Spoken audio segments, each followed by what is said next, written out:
Miss miss වැඩකද? මං ඇතුළට එන්නද? ඔව් නිමිෂා එන්න. මිස් මේ බබා දඟලනවා දැනුනේ නෑනේ.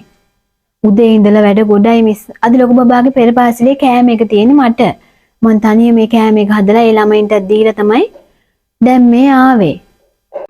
දරුපැටියෙක් ලැබෙන්නේ ඉන්න හැම අම්මා කෙනෙක්ම හරිම ආදරණීය විදිහට හරිම ආසාවෙන් බලාගෙන ඉන්න හැඟීමක් තමයි මව් කුස තුල බබාගේ දැඟලීම කියලා කියන්නේ.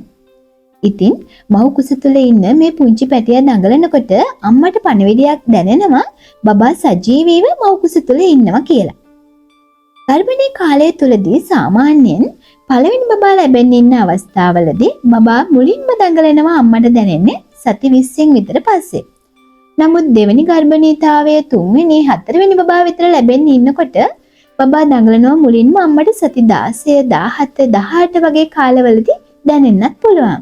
ඉතින් ගර්භණී කාලේ සති 12 විතර මේ බබා දඟලන්න පටන් ගන්නවා. ඒත් අම්මට දැනෙන්නේ සාමාන්‍යයෙන් සති 20ක් විතර වුණාට පස්සේ. මුලින්ම පෙකිනියටත් පහලින් ඉතාමත්ම හිමිහිට දඟලනවා දැනෙන එක ගර්භණී කාලේ සති ගණන වැඩි වෙනකොට දඟලන වාර ගණන සහ දඟලනවා දැනෙන ප්‍රමාණයත් වැඩි වෙනවා.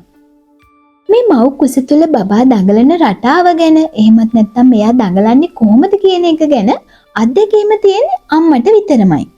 අම්මා එදිනෙදා කරන වැඩ කටයුතුත් එක්ක අම්මා එදිනෙදා කාර්ය බහුල වෙනවා නම් ඒ වගේම අම්මගේ එදිනෙදා සිතුම් පැතුම් එක්ක මේ බබාගේ දැඟලීම වෙනස් වෙන්නට පුළුවන්.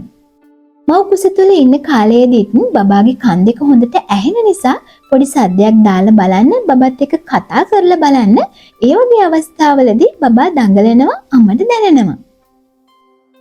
රාත්‍රී කාලයේදීත් දවල් කාලයේදීත් මව් කුස තුල ඉන්න මේ පුංචි පැටියා කරන්නේ නිදා ගන්න එක. ඉතින් නිදා ගන්න වෙලාව වැඩි නිසා අම්මා සැලකිල්ලෙන් ඉන්න ඕනේ සාමාන්‍යයෙන් පැයකට වතාවක්වත් මව් කුස තුලදී බබා දඟලනවා අම්මට දැනෙනවා.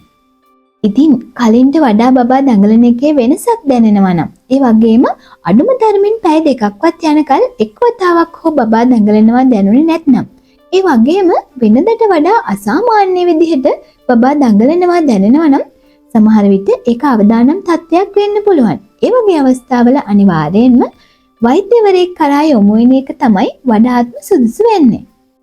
ඉතින් මේ විදිහට බලනකොට ගර්භණී අම්මලාට Tamanගේ කුස තුල වැඩෙන මේ පුංචි කලලය නිරෝගීව සහ සජීවීව ඉන්නවා කියලා දැනගන්නට පුළුවන් වෙන මේ බබාගේ දැඟලීම ඉතාමත්ම වැදගත් වෙනවා.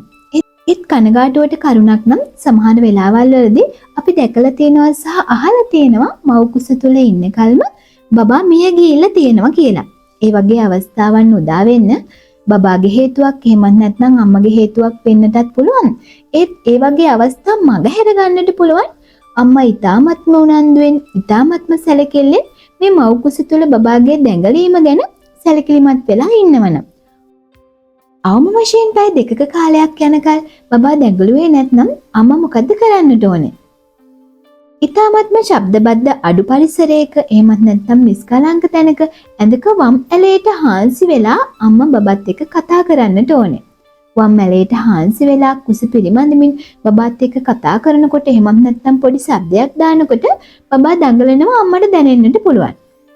එහෙම කරලත් බබා දඟලන්නේ නැත්නම් ඔබ හැකි ඉක්මනින්ම ළඟම රෝහල් වෙත යන්නට ඕනේ. අම්මගේ ලියකියවිලි ටිකත් අරගෙන ගර්භණී සටහන්පතත් අරගෙන ඔබට ආසන්නතම රෝහල කරා යන්නට ඕනේ බබාගේ දැඟලීම දැනෙනවා අඩුයි කියලා. ඉතින් අර මං කලින් කියපු කතාවේ වගේම ඔබ රෝහලට යන්නට ප්‍රමාද වෙන තරමටම දරුවාගේ ජීවිතයට යම්කිසි අවදානම් තත්ත්වයක් උදා වෙන්නට පුළුවන්. ඉතින් මව් කුස තුල බබා දඟලනවා කියලා බබා සජීවීව ඉන්නවා කියලා පණිවිඩය දැනෙන එකම කෙනා ආදරණීය අම්මේ ඔබ. ඒ නිසාම දරුවාගේ දැඟලීමේ යම්කිසි වෙනස්කමක් දැනුනොත් එහෙම අනිවාර්යයෙන්ම හැකි ඉක්මනින්ම ළඟම රෝහල වෙත යන්න.